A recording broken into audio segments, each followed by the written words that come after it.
Tata, Mama Bandeko, mesdames, mesdemoiselles, messieurs, merci de nous accueillir une fois de plus chez vous en ce samedi 20 mai. RDC Horizon 2023 a le plaisir d'accueillir aujourd'hui l'auteur Michael Arong, journaliste freelance, qui est l'auteur de ce livre passionnant, Rwanda, Assassins sans frontières. Avant de lui donner la parole, je vais vous présenter les journalistes qui vont lui poser ces questions.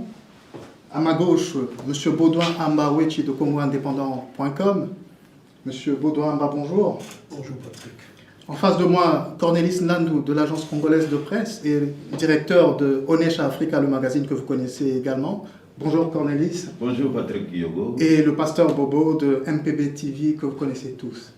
Voilà, Michael Arong est là, à votre disposition, et je passe la parole à Baudouin Amba pour les premières questions. Quand on regarde votre ouvrage, on voit Max Milo comme éditeur. On est un peu surpris, il y a un bouquin de ce genre, on aurait pu voir comme éditeur en France Robert Laffont, Fayard, ou encore Odile Jacob. Est-ce que les grands éditeurs vous avez boycotté? Merci pour l'invitation, merci pour cette opportunité. Pour moi, c'est vraiment un plaisir de rencontrer la communauté congolaise, surtout ici à Bruxelles. Alors, pour retourner à votre question, le boycott, c'est un gros mot. Il faut dire qu'on a approché plusieurs maisons d'édition et il n'y avait pas un grand intérêt dans le sujet, dans mon opinion, parce que moi, j'ai une perspective particulière. Et je pense que les gens, la réaction que moi j'ai eue, c'était on connaît déjà cette histoire. On connaît l'histoire du génocide au Rwanda. Et je pense aussi le fait que je suis anglaise, probablement ça compte pour quelque chose d'une façon négative. Je veux dire, les francophones, souvent, ils ont l'impression que nous, on n'a rien à les apprendre sur l'Afrique francophone. On est anglophone, peut-être on sait quelque chose sur l'Afrique anglophone, mais sur l'Afrique francophone, on n'a rien à les apprendre. Alors, il n'y avait pas un grand intérêt. Moi, je suis très reconnaissante à ce monsieur Max Milo. Bon, ce n'est pas un monsieur, c'est une maison d'édition. Jean-Charles Gérard, c'est le nom de l'éditeur. Ils ont déjà publié un livre important sur le Rwanda, qui a été écrit par Judy River, l'auteur canadien, L'éloge du sang. Alors, ils avaient déjà un intérêt. Et ils avaient aussi un intérêt dans les perspectives un peu contestataires, iconoclastes, si on peut dire ça. Alors moi, j'étais vraiment ravie qu'ils ont accepté le livre, ils l'ont traduit. Ça prend un peu de temps, alors le livre est déjà sorti en anglais il y a 2 ans et j'ai un peu fait le update, comme on dit en anglais, mais effectivement c'est la première fois qu'un de mes livres, parce que j'ai écrit 5 livres quand même sur l'Afrique, c'est la première fois qu'il y a un livre qui sort en français pour moi. C'est un début. C'est votre voyage à Kinshasa. Oui. Aviez-vous des appréhensions avant de fouler le sol de Kinshasa, étant donné qu'il y a quand même certains milieux rwandais à Kinshasa? J'avais certaines inquiétudes, parce qu'il y avait plein de monde. Moi, j'ai habité au Congo, au Zaïre, comme il s'appelait autrefois, en 1994. J'étais pigiste pour l'agence Reuters, la BBC, basée à Kinshasa. Alors j'ai des amis congolais et mes amis me disaient pourquoi vous pensez aller à Kinshasa, c'est dangereux, il y a beaucoup de Rwandais qui habitent à Kinshasa, ce sont peut-être des Rwandais qui ont des liens avec le gouvernement à Kigali, Le thème de mon livre, après tout, c'est vraiment les opérations à l'étranger, des renseignements et les agents rwandais pour cibler les gens qui sont des dissidents, des journalistes ou des dissidents politiques. Alors moi, je connais un peu les risques. Alors oui, il y avait des gens qui me disaient qu'il ne faut absolument pas aller à Kinshasa. Moi, j'ai décidé à un certain moment que je ne peux pas... je suis quelqu'un qui est spécialisé dans l'Afrique et dans les Grands Lacs à ce moment. Et je ne peux pas m'empêcher, je ne peux pas avoir toute une zone de l'Afrique où je ne peux pas y aller. Alors c'est pour cela que je me suis décidée d'aller à Kinshasa. Et ça s'est très bien passé, je me sentais bien accueillie et j'ai rien à me plaindre. Vous partez à Kinshasa, vous vous sentez à l'aise, mais ce que j'ai remarqué, c'est que vous avez fait preuve de beaucoup de courage. Moi, je ne l'aurais pas pris, parce que vous faites un spot publicitaire avant d'aller à Kinshasa. Pourquoi vous augmentez les risques. Oui, mais il faut dire que ça fait 2 ans que je fais des spots publicitaires pour mon livre, où c'était des spots en anglais, pour le livre en anglais.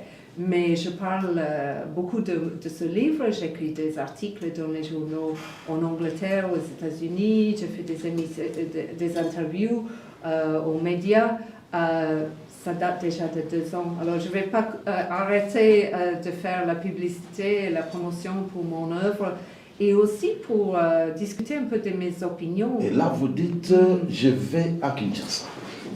Et ceux qui veulent vous suivre, mais on je les peux trace. pas, si on fait la promotion, on ne peut pas le faire en secret. C'est ça le principe. Alors, où on fait la promotion et on fait la publicité, ou on ne fait pas de promotion et je reste chez moi en secret. Alors, on revient sur le livre, quand même. Oui. Vous écrivez « Rwanda, assassin sans frontières ». Pourquoi? C'est ça. Bon, oui, c'est ça le titre. En anglais, c'est « Do Not Disturb Yeah. », mais on a changé ça en français. Et effectivement, on m'a expliqué que « Do Not Disturb » ne dérangeait pas. Ça ne marche pas vraiment en français, on ne comprend pas un peu le sens.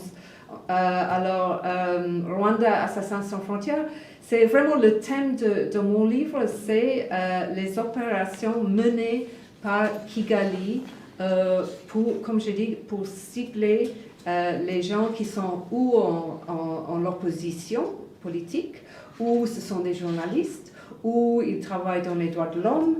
Et c'est des Rwandais qui se sont obligés à un certain moment de fuir le pays. Ils s'installent en Sud-Afrique, à Nairobi, en Ouganda, même en Europe, aux États-Unis. Et quand même, malgré le fait qu'ils sont à l'extérieur du pays, ils sont ciblés. On voit qu'ils sont harcelés, ils sont suivis, ils sont surveillés. Et dans les pires des cas, ils sont assassinés. Et le protagoniste de mon livre, c'est effectivement Patrick Karegeya, l'ancien chef des renseignements à l'extérieur du Rwanda, qui il s'est enfui. C'était un proche de Kagame, il s'est enfui du pays. Il a fondé une partie d'opposition assez importante. Il a beaucoup critiqué son ancien chef, son ancien ami, Paul Kagame, et à un certain moment, il a été piégé dans un hôtel. Il a été invité par un homme d'affaires qu'il croyait ami. Et on lui a sauté dessus, on l'a étranglé dans la chambre d'hôtel à Johannesburg. Et c'est vraiment le début du livre. Et après, je parle des autres attaques, des autres opérations menées par Kigali, parce que je trouve que c'est pas normal qu'un pays, un gouvernement africain poursuit les gens de cette façon, avec qu'il envoie les escadrons de mort un peu partout pour cibler les gens qui osent critiquer le régime actuel. Pastor Go, vous avez une question? Merci beaucoup. Moi, j'ai deux petites questions. La première, c'est beaucoup plus... en lisant votre livre, on voit pour moi que oui, Kagame est l'assassin. Mais avez-vous... Vous vous êtes posé cette question, qui se cache derrière l'assassin Kagame?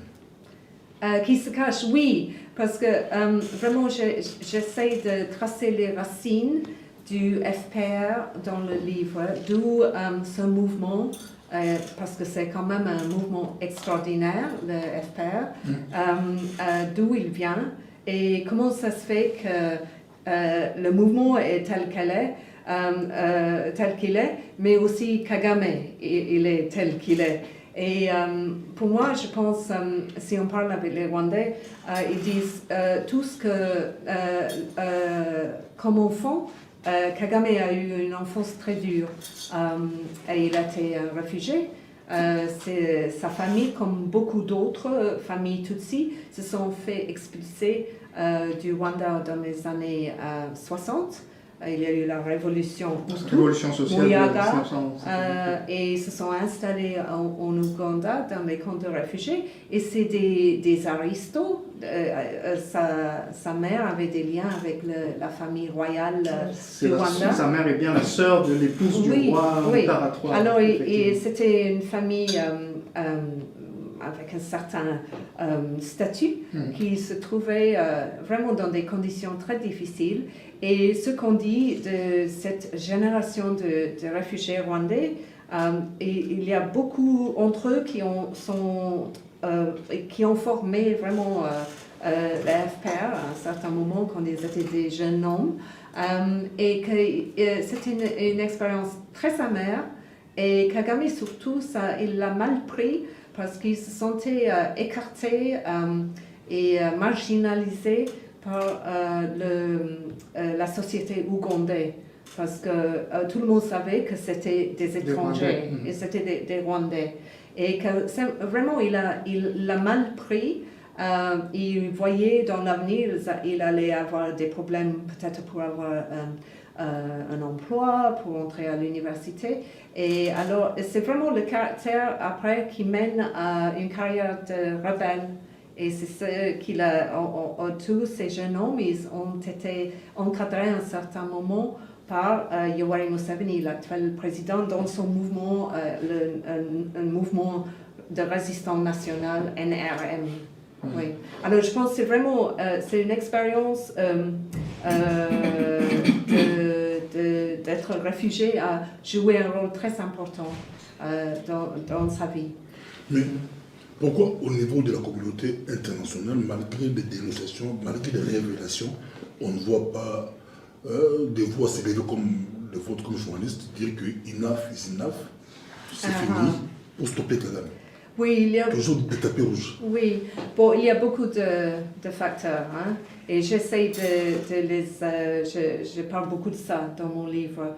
Alors, premièrement, bon, il y a une sensation de culpabilité profonde au niveau international pour le génocide. Le fait que, au niveau les pays occidentaux, ils n'ont rien fait. Ils ont même retiré les troupes des Nations Unies quand le génocide s'est déclenché. Alors, et ça restait, il y a un malaise qui est toujours en place et sur laquelle Paul Kagame s'est bien joué. Voilà. Il est toujours en train de se rappeler de cette période et dès qu'on lui ose critiquer un peu ses décisions, son régime, il est là à dire « mais vous avez abandonné mon pays et ma communauté ». Alors ça c'est une facteur, mais ce n'est pas le seul, il y a plusieurs raisons. Des autres raisons, c'est, bon, maintenant on voit chez moi, au Royaume-Uni par exemple, on a des intérêts particuliers avec les demandeurs d'asile. La migration. Oui, quand on veut les envoyer au Rwanda. Ils ont accepté de les prendre. Je pense que c'est vraiment comme projet, c'est complètement bizarre, mais on a signé un contrat. Alors, chez nous, on ne pense pas à l'Afrique ou les faits sur le Congo, on pense juste qu'on va envoyer les demandeurs d'asile au Rwanda. Et c'est bien pour... On a un gouvernement d'extrême droite qui veut ça. Et chez les Français, il y a tous les intérêts maintenant militaires au niveau de la sécurité que Kagame offre ses propres soldats pour jouer le rôle que les Français, autre-temps, et leurs troupes jouaient ce rôle dans le Sahel, surtout le Mozambique, le Centrafrique, et ils sont plus les bienvenus. Alors je pense que Emmanuel Macron, il a l'intention de remplacer les troupes françaises avec les troupes rwandaises. Alors il y a beaucoup d'intérêts particuliers actuellement pour soutenir Paul Kagame, et malheureusement ça joue un rôle, et ça veut dire qu'on ne veut pas trop entendre les commentaires de critiques. Oui. Et là, après avoir lu votre bouquin, je n'ai pas encore fini, hein, je suis à 300... On me dit que c'est un peu long. Non, mais voilà. Mais ça sûrement. Motivant. Oui. J'ai eu l'impression que vous faites un mea culpa. Parce qu'il y a quelques passages que je vais citer ici. Quand vous parlez de cette scène d'Achonga, vous dites j'avais compris de travers ce qui s'est passé au Rwanda. Oui, oui. Ça c'est un. Alors je vais vous citer encore. Bon, ici c'est une citation. William Pike. William Pike, oui. Mes récits ont servi à relayer la version du FPR. Et puis, à la page 31, vous écrivez « Dans le monde anglo-saxon, du moins, il ne faisait aucun doute que les gentils, c'étaient les insurgés du FPR. » Mais le contexte, c'est quoi pour cette À la page 31. Oui, mais je ne connais pas, la version anglaise. de quoi je suis en train de parler à ce moment-là. Oui. Ouais. Je vais vous dire, c'était un journaliste de ma connaissance qui travaillait pour une grande agence de presse, a secrètement été recruté par le FPR.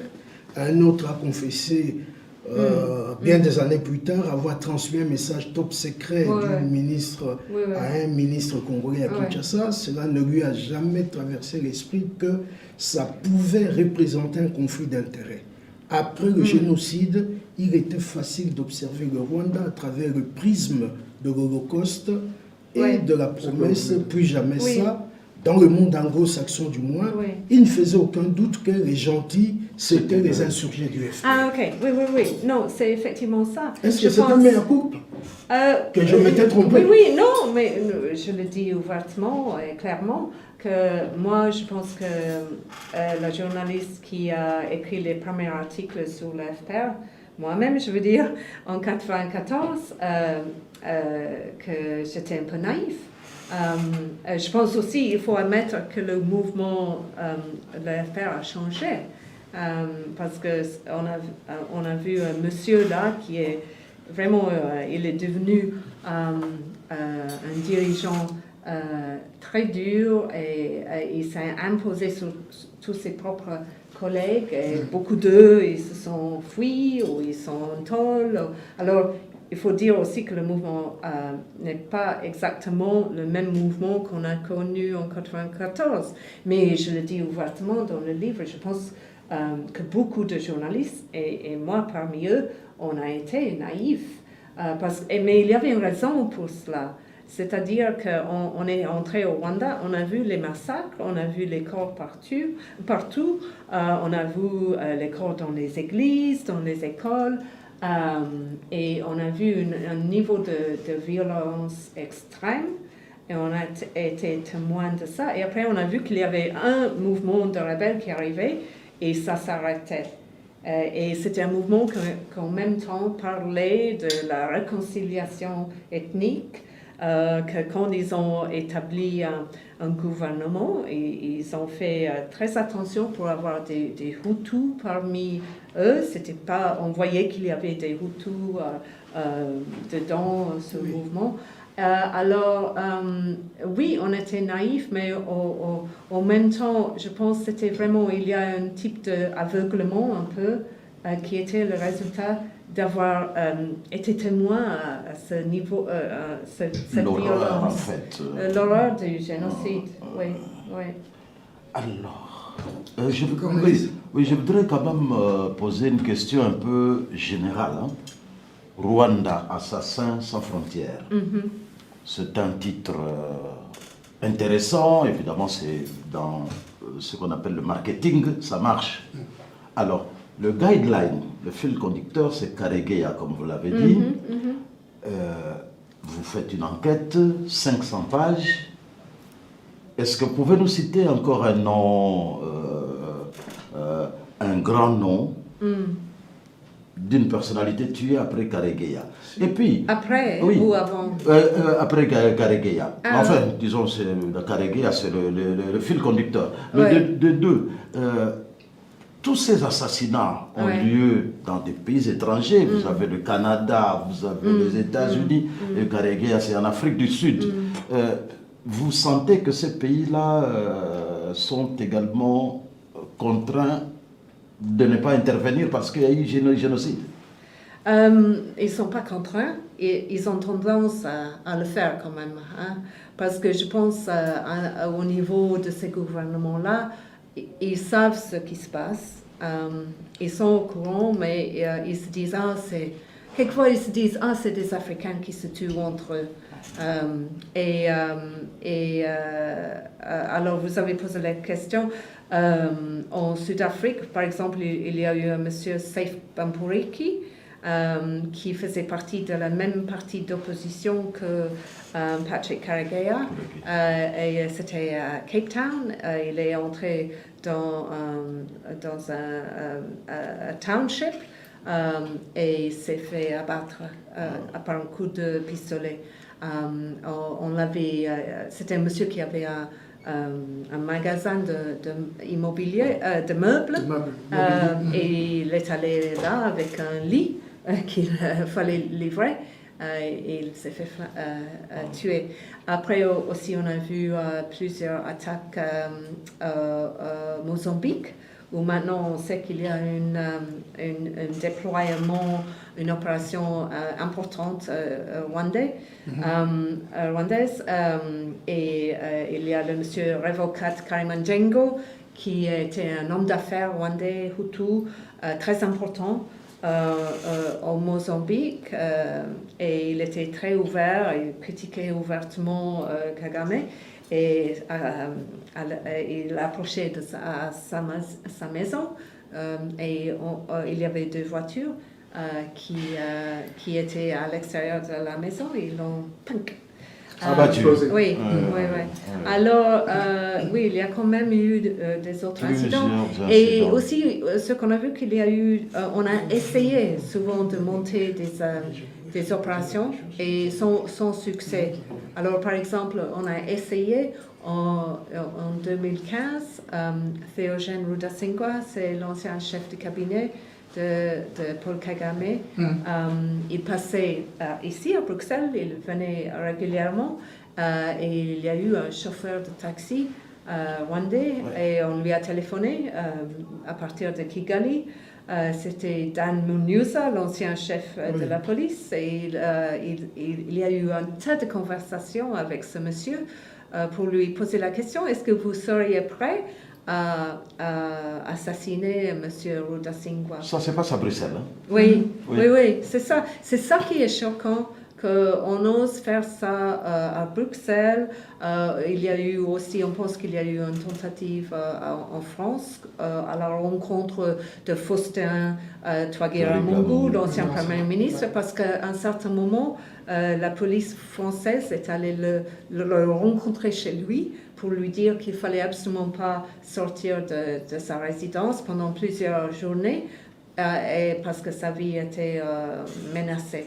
Et on a fait la même chose chez moi. Au Royaume-Uni, il y a eu 4 citoyens rwandais. La police les a contactés un par un pour dire, écoutez, on sait que vous faites partie de l'opposition rwandaise en Angleterre. On sait aussi, on a des renseignements pour savoir que vous êtes en danger. Et c'est votre propre gouvernement qui vous menace. Il faut prendre les mesures de sécurité. Et moi, j'ai parlé avec tous ces hommes, ils m'ont dit cela. Alors, Ils ont installé les caméras de surveillance, ils ont changé un peu leurs habitudes, ils sortaient beaucoup moins parce qu'ils ont eu peur. Mais je veux dire, c'est incroyable quand même. Et c'est chaque fois la police sur place qui avertit les Rwandais, mais apparemment, il n'y a pas de conséquences pour le régime à Kigali. Bon, il y a une petite question et deux questions quand même. Je lis à la page 346. Vous dites, en fait c'est Patrick Karegeya qui vous parle, et vous dites que Patrick avait l'art de manier le sport national rwandais, la dissimulation éhontée. Oui, oui. Bon, on m'a beaucoup parlé de ça et je parle de ça dans l'introduction et il y a beaucoup de monde qui m'a dit « Ah, mais quand même, c'est un peu fort » parce que je parle vraiment d'une culture de dissimulation nationale. Mais j'ai décidé d'affronter ce sujet parce que je trouvais que dès que je parlais avec les Rwandais, ils me disaient toujours « Il faut faire gaffe » parce que les Rwandais, on aime bien faire rouler les gens comme vous. On est très discret, on cache tout, on aime bien la clandestinité et on va vous raconter n'importe quoi. On va vous raconter des mensonges et il faut que vous êtes conscient de cela. Et bon, il faut dire que n'y a-t-il pas là un paradoxe lorsque un menteur dit que nous mentons? Oui, mais c'est exactement cela que j'affronte dans l'introduction parce que évidemment c'est très difficile après parce qu'on est un journaliste, on pose des questions et la personne qu'on interviewe vous dit bon, il faut vous rappeler qu'on dit des mensonges. Mais quand même, on va continuer à travailler. Et ce que je dis dans le livre, c'est quand même, on va essayer d'établir les faits. Parce que, dans certains cas, les preuves existent. On sait bien, par exemple, que M. Karegeya s'est fait étrangler dans sa chambre d'hôtel. Il n'y a aucun doute. C'est un fait. Et il y a plein de faits de ce type. Mais M. Karegeya, bien sûr, c'était un chef des renseignements. Il travaille pour Intelligence. Et c'est vraiment la monnaie courante des renseignements. C'est d'inventer les histoires. Hein? Et c'est vraiment ça c'était la difficulté dans l'écriture de ce livre, c'est essayer d'établir ce qui est vrai et ce qui était inventé. Et je pense que c'est vraiment l'histoire du Rwanda, c'est une histoire de narratives qui sont souvent exagérées, inventées, qui sont fausses. Et essayer de vraiment d'établir les vrais. Et c'est ça que j'ai essayé de faire. À la page 334. J'aime bien quand vous citez les pages avec cette autorité. À la page 334, vous citez encore Patrick Karegeya. Je cite « Nous avons choisi d'externaliser le champ de bataille et de prévenir toute menace. Externaliser la zone de guerre fait partie de cette politique, tout comme la création d'une zone tampon. Ainsi, c'est ça qui est très important pour moi en tant que Congolais, à cause de nos tailles respectives, nous ne quitterons jamais la RDC, par exemple, avant qu'il y ait à Kinshasa un gouvernement en qui nous puissions avoir confiance. » Bon, c'est une conversation qu'il a eue, pas avec moi, mais avec un monsieur que j'ai interviewé à fond, qui se rappelait très bien de cette conversation. Et je pense que c'est très intéressant parce que c'est la philosophie aussi de l'Israël. Et on voit bien qu'il y a des parallèles entre l'expérience de l'Israël et aussi les perspectives politiques et l'expérience du Rwanda et du FPR.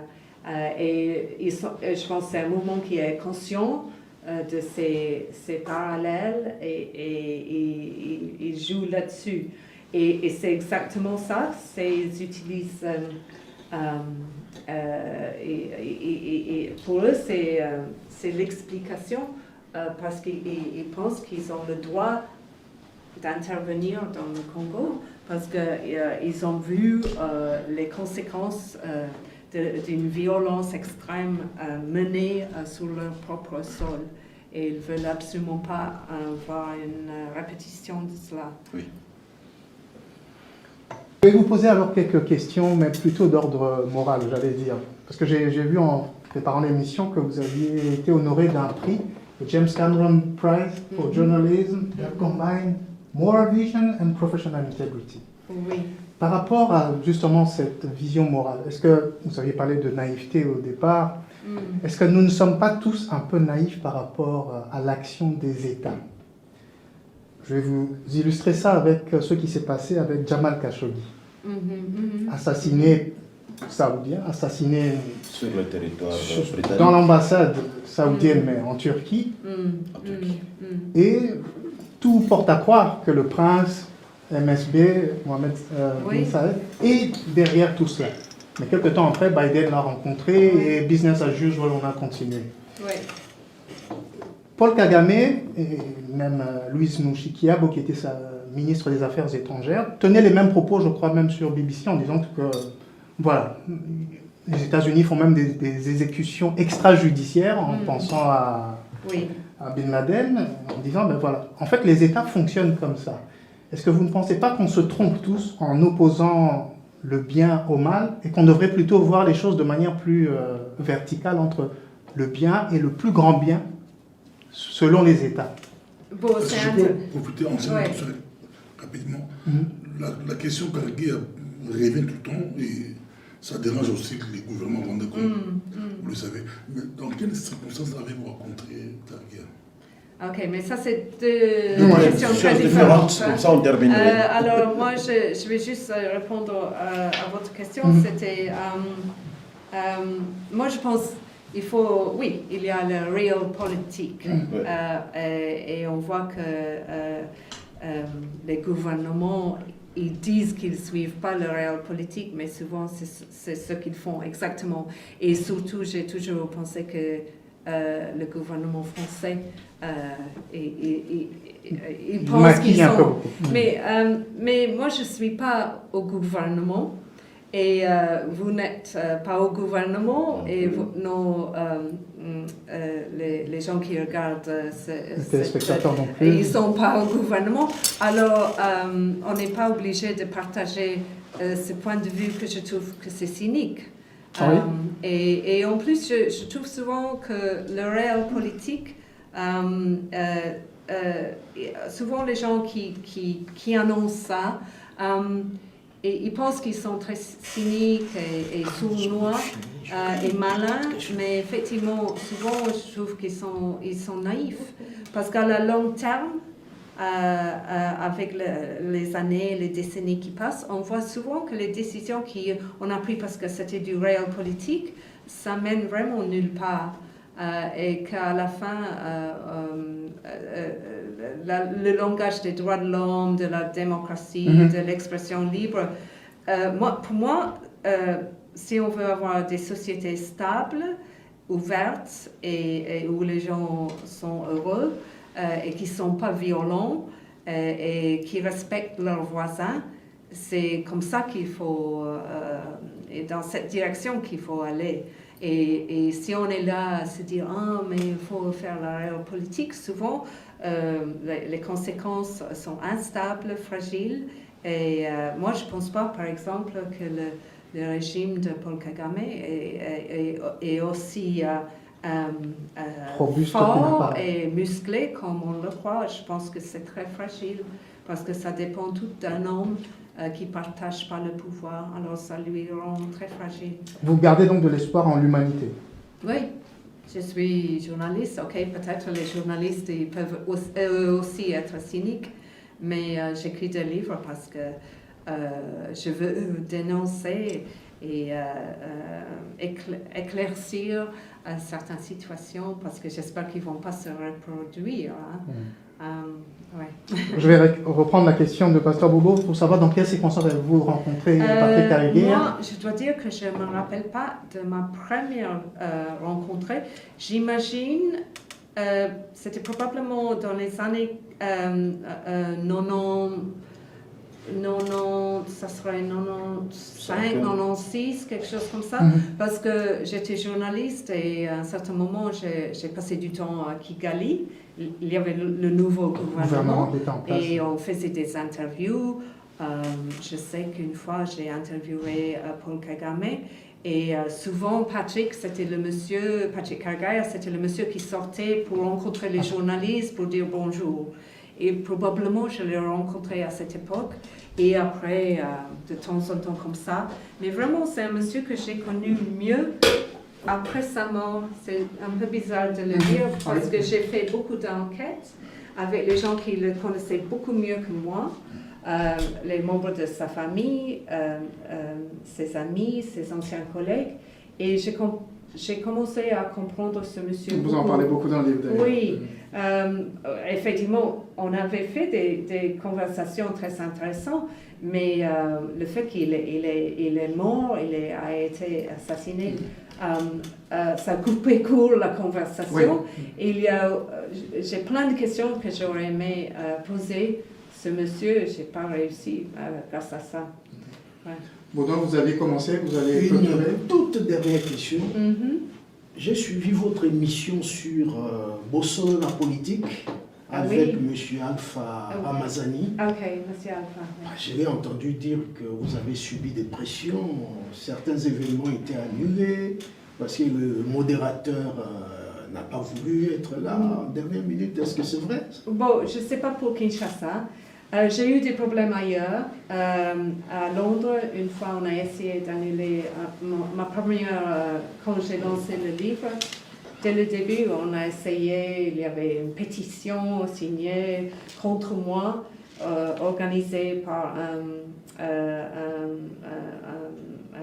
une association? Non, c'était un monsieur rwandais qui étudiait à Scholar, qui étudiait en Angleterre, lancé toute une pétition, mais il n'y a pas eu beaucoup de gens qui ont signé. Une fois que j'étais en Sud-Afrique et j'étais censée faire une interview, un entretien juste comme ça, sur Zoom pour the Institute for Security Studies. Et le matin même, on a annulé et on m'a expliqué que c'était grâce au fait que le gouvernement à Kigali était mécontent du fait qu'ils m'avaient invité, l'Institut m'avait invité et ils ont fait de la pression sur l'Institut. Et je voyais aussi qu'il y avait beaucoup de gens qui travaillaient pour le ministère des Affaires étrangères en Sud-Afrique qui ne voulaient absolument pas me téléphoner parce qu'ils craignaient, ils étaient convaincus que mon téléphone en Sud-Afrique était surveillé, sous écoute de Pegasus. On sait que le Rwanda a beaucoup utilisé ce software, espionnage. Ils ne voulaient absolument pas me téléphoner, ils voulaient me rencontrer, mais sans me téléphoner pour faire le rendez-vous. Alors, c'est vrai que j'ai eu des problèmes. À Paris, on a vu, j'étais là tout à l'heure, à Paris, on a vu qu'un hôtel a annulé on avait organisé une rencontre à un hôtel à Paris. Ils ont annulé parce qu'ils ne pouvaient pas assurer la sécurité. On ne sait pas si c'est grâce aux pressions. À Kinshasa, il faut parler avec M. Alpha parce que moi, je n'ai pas eu de problème, mais ce n'est pas moi qui a organisé ma visite. Lui, il se sentait sous la pression, mais vraiment, ce n'est pas mon expérience personnelle. D'où vous vient cette passion pour l'Afrique? Parce que lorsque je parcours les différents livres que vous avez écrits, ils portent tous quasiment sur l'Afrique. Le Zaïre d'abord, In the Footsteps of Mr. Kurz. I Didn't Do It For You, Érythrée. It's Our Turn to Eat, Kenya. Y a-t-il une passion qui est née ou c'est purement professionnel? C'est un peu un mélange des deux. Il faut dire que j'ai quand même eu une carrière en Europe avant d'arriver en Afrique. J'ai travaillé en France pendant 4 ans pour l'agence Reuters. J'ai aussi travaillé en Italie. Et à un certain moment, j'ai commencé à travailler en Afrique. Et après, j'ai vu qu'on devient un petit peu un expert assez vite. Parce qu'il faut dire qu'il n'y a pas beaucoup de journalistes qui connaissent bien l'Afrique. Alors dès qu'on sait quelque chose, on a déjà un peu d'expertise.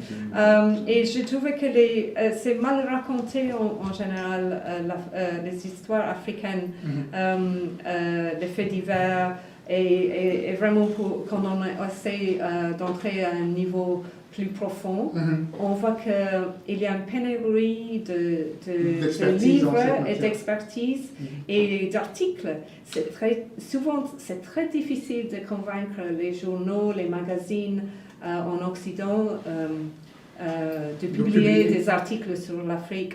Alors, plus que des articles, c'est difficile aussi. Oui, parce qu'ils disent il n'y a pas beaucoup d'intérêt. Leurs lecteurs, ils pensent, préfèrent lire sur l'Ukraine ou je ne sais pas quoi, la France ou la Belgique. Alors, pour moi, ça voulait dire qu'il y a du travail à faire pour les gens comme moi. Et c'est grâce à ça que je suis vraiment entrée sur le terrain et je pense que je vais continuer. Ouais.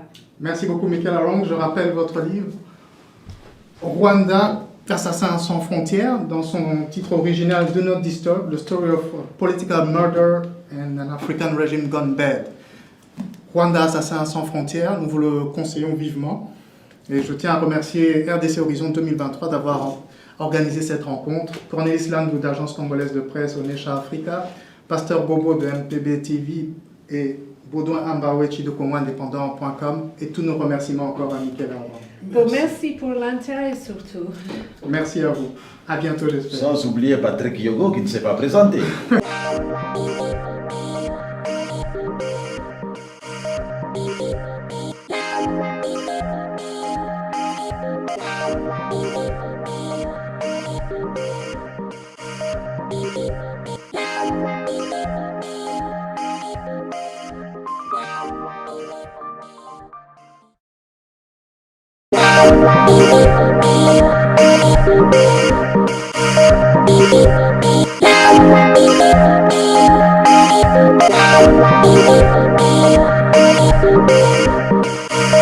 Thank you.